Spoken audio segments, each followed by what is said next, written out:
కాళేశ్వరంలోని త్రివేణి సంగమం సరస్వతి పుష్కరాలు ఘనంగా ప్రారంభమయ్యాయి. పుష్కర మహోత్సవానికి రాష్ట్ర ప్రభుత్వం విస్తృతంగా ఏర్పాట్లు చేసింది. రాష్ట్రంతో పాటు ఏపీ, మహారాష్ట్ర, ఛత్తీస్గఢ్ వంటి రాష్ట్రాల నుంచి లక్షలాదిగా భక్తులు తరలివచ్చే అవకాశం ఉన్న నేపథ్యంలో ప్రభుత్వం విస్తృతంగా ఏర్పాట్లు చేసింది. 35 కోట్ల నిధులను కేటాయింపు చేసింది. దక్షిణ భారతదేశంలో ఒక్క కాళేశ్వరంలోనే సరస్వతి పుష్కరాలు జరుగుతూ ఉండడం విశేషం. సరస్వతి నదిని త్రివేణి సంగమం వద్ద ప్రవహించే అంతర్వాహినిగా పరిగణిస్తారు. ఈ పుష్కరాన్ని బృహస్పతి మిథున రాశిలోకి ప్రవేశించినప్పటి నుండి 12 రోజుల పాటు ఆచరిస్తారు. ఇక మే 14న రాత్రి 10:35 బృహస్పతి మిథున రాశిలోకి ప్రవేశించిన సమయంలో పుష్కర కాలం ప్రారంభమైంది. గురువారం సూర్యోదయం నుండి పుష్కర పుణ్యస్నానాలు ఆచరిస్తూ ఉన్నారు. ఇక ప్రతిరోజు దాదాపు 1,00,000 మంది భక్తులు వస్తారని అధికారులు అంచనా వేశారు.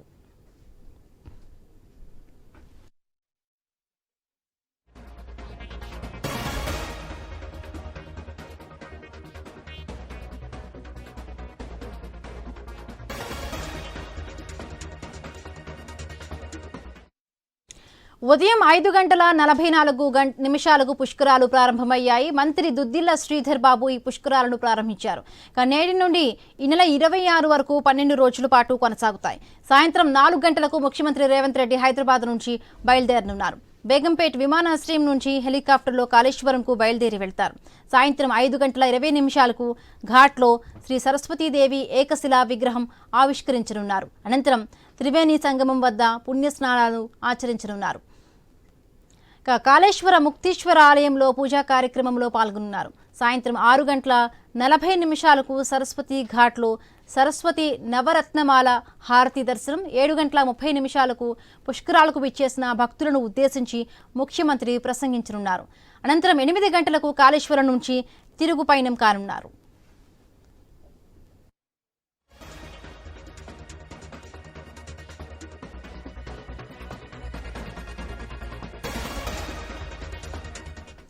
వివిధ ప్రాంతాల నుంచి రోజుకు 40,000 నుండి 50,000 మంది భక్తులు పుష్కరాలకు వస్తారని అధికారులు చెబుతున్నారు.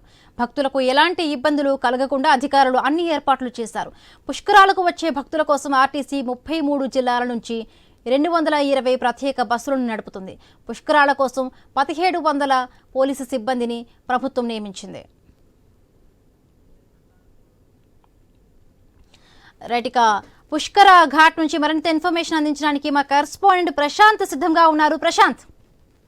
ఎస్ హిమబిందు, తెలంగాణ రాష్ట్రంలోని త్రివేణి సంగమం కాళేశ్వర ముక్తేశ్వర దేవస్థానం వద్ద ప్రవహించేటువంటి 3 నదుల సంగమం, అక్కడ సరస్వతి పుష్కరాలు నేడు అంగరంగ వైభవంగా ప్రారంభమయ్యాయి. ఏదైతే వేద పండితులు పెట్టిన ముహూర్తం ప్రకారం 5:45 శ్రీ సరస్వతి స్వామీజీ చేతుల మీదుగా ఈ యొక్క పుష్కర పూజలు ప్రారంభించి స్నానం ఆచరించారు. అనంతరం ప్రభుత్వం తరపున మంత్రి శ్రీధర్ బాబు దంపతులు, అదేవిధంగా ఎమ్మెల్యే గండ్ర సత్యనారాయణరావు దంపతులు, అక్కడ అధికార యంత్రాంగం అంతా కూడా అనంతరము పుష్కర స్నానం ఆచరించి గంగమ్మ తల్లికి ఒక సంస్కృతి పద్ధతిలో ఈ యొక్క కార్యక్రమాలను అయితే అన్నిటినీ మంత్రి శ్రీధర్ బాబు దంపతులు ప్రారంభించారు. అనంతరము భక్తులు కూడా పుణ్య స్నానాలు ఆచరిస్తున్నారు. దీనికోసము ప్రభుత్వం ప్రత్యేక ఏర్పాట్లు కూడా చేసింది. అక్కడ ఘాట్ల ఏర్పాట్లు కావచ్చు, పారిశుద్ధ్యం కావచ్చు, వచ్చేటువంటి భక్తులు అటు నది స్నానం అనంతరము కాళేశ్వర ముక్తేశ్వర స్వామిని దర్శించుకోవడానికి కూడా ప్రత్యేక క్యూ లైన్లను కూడా ఏర్పాట్లు చేశారు. అక్కడ పోలీసు బందోబస్తు కూడా భారీగా సుమారు 2,000 మంది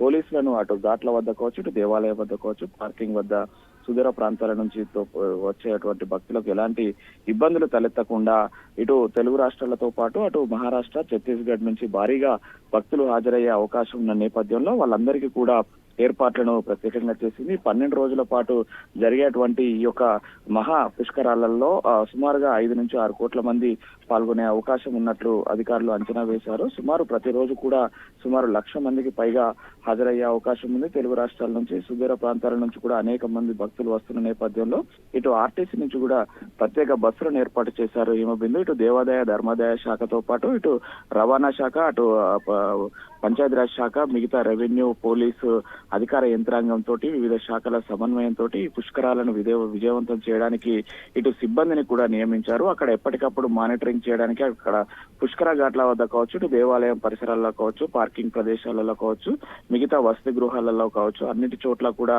పకడ్బందీ ఏర్పాట్లు చేశారు. అధికార యంత్రాంగము అక్కడ మానిటరింగ్ చేయడానికి అటు జిల్లా కలెక్టర్ జయశంకర్, భూపాలపల్లి జిల్లా కలెక్టర్, ఎస్పీ ఎప్పటికప్పుడు అధికారులను అప్రమత్తం చేస్తున్నారు. ఈ 12 రోజులు వచ్చే భక్తుల కోసం అయితే ప్రత్యేకంగా భారీ ఏర్పాట్లు చేశారు.